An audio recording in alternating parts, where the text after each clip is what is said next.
La deuxième et troisième saison d'Euphoria n'auraient jamais dû exister et je vais vous expliquer pourquoi. La saison 1 d'Euphoria est l'une de mes œuvres préférées de tous les temps. J'adore presque tout dans cette série. C'est une histoire magnifique sur l'addiction, l'amour, l'amitié et le passage à l'âge adulte. Les costumes, le maquillage, la photographie, tout est remarquable. La musique, l'écriture, le jeu des acteurs, les thèmes, l'ambiance, tout contribuait à rendre cette série spéciale. J'aime profondément les personnages, leurs difficultés, leur parcours et les liens qui les unissent. Maintenant que j'ai terminé la troisième et dernière saison de la série, je me pose quelques questions. Comment en est-on arrivé là? Comment une œuvre qui racontait avec finesse l'addiction et tant d'autres sujets importants a-t-elle pu devenir un simple enchaînement de provocations et de scènes chocs? La première raison est Sam Levinson. Sam Levinson est le scénariste et réalisateur de la série Euphoria sur HBO. C'est un réalisateur incroyable. Il est extrêmement fort avec sa caméra, les lumières, les jeux de couleurs, la créativité, mais là où il se perd le plus, c'est l'écriture. Sachant que j'ai beaucoup aimé la première saison, on pourrait croire que je me contredis. Cependant, il nous a sorti une troisième saison qui s'inspire d'un film western. Je suis désolé, mais quand on décide de sortir de l'ordinaire, c'est-à-dire de sortir une saison qui n'a rien à voir avec les saisons précédentes, il est nécessaire de consulter du monde. Je pense que Sam Levinson est uniquement entouré de gens qui lui disent oui. On ressent l'absence d'une véritable équipe d'auteurs. Cette série démontre pourquoi une salle d'écriture est indispensable. Clairement, je pense que la plupart de ces intrigues auraient été rejetées lors d'une réunion. Ce gros vide au niveau de l'écriture a rendu nos personnages principaux en personnages secondaires. Je vais commencer par Jules qui, selon moi, est le point le plus triste. Dès son arrivée au lycée, Jules devient l'objet de la fascination de Rue et de Nate. Elle se distingue avec son style, sa personnalité, sa franchise et sa naïveté. Il y a un véritable travail derrière son personnage. Elle a même un épisode spécial coécrit par Hunter Schafer, qui est juste magnifique. Et plus on avance dans la série, plus elle disparaît. Les thèmes liés à son identité, à sa vulnérabilité émotionnelle et ses traumatismes ont pratiquement disparu. Dans la saison 3, son histoire avec Nate est quasi inexistante. Nate. Le Nate des saisons précédentes était dangereux, manipulateur et complexe. Ici, il passe son temps à pleurer, supplier et subir les événements. Il n'y a aucune motivation claire. On a l'impression de regarder un personnage totalement différent.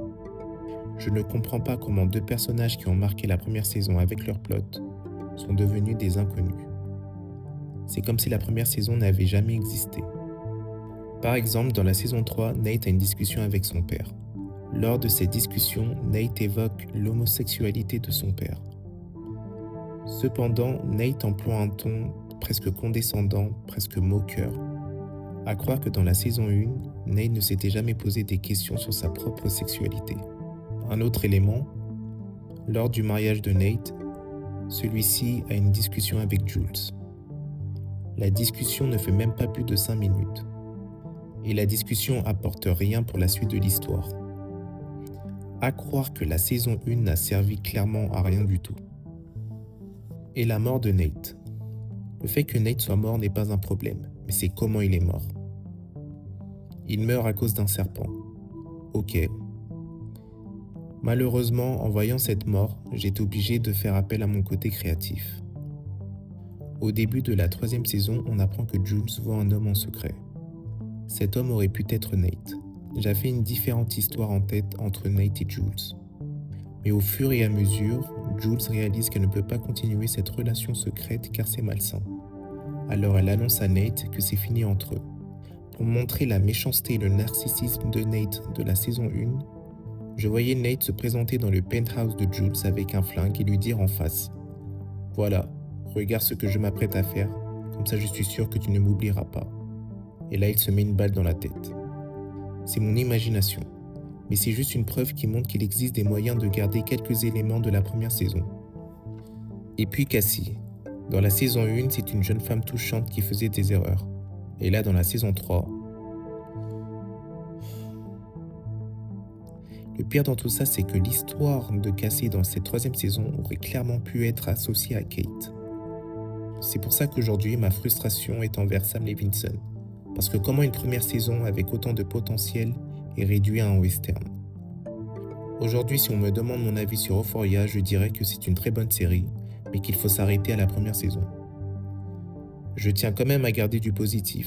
La série a permis aux acteurs de devenir des stars encore plus connues. On a eu la chance de voir l'acting de Zendaya qui est juste incroyable. L'épisode 5 de la saison 2 est pour moi le meilleur épisode de la série. Clairement, elle délivre une performance de dingue. Si vous voulez analyser l'impact de son jeu d'acting, tapez dans la barre de recherche Euphoria saison 2 épisode 5 réaction et vous allez voir le nombre de personnes qui ont pleuré sur cet épisode. La musique est aussi un élément fort de la série. Malheureusement, dans cette troisième saison, on a aussi perdu la Labyrinth. Encore un point de déception. Dans ma tête, Euphoria s'est arrêté à la saison 1. Les saisons 2 et 3 n'ont jamais existé. Il faut aussi dire que ces années d'attente entre chaque saison n'ont fait qu'aggraver le problème.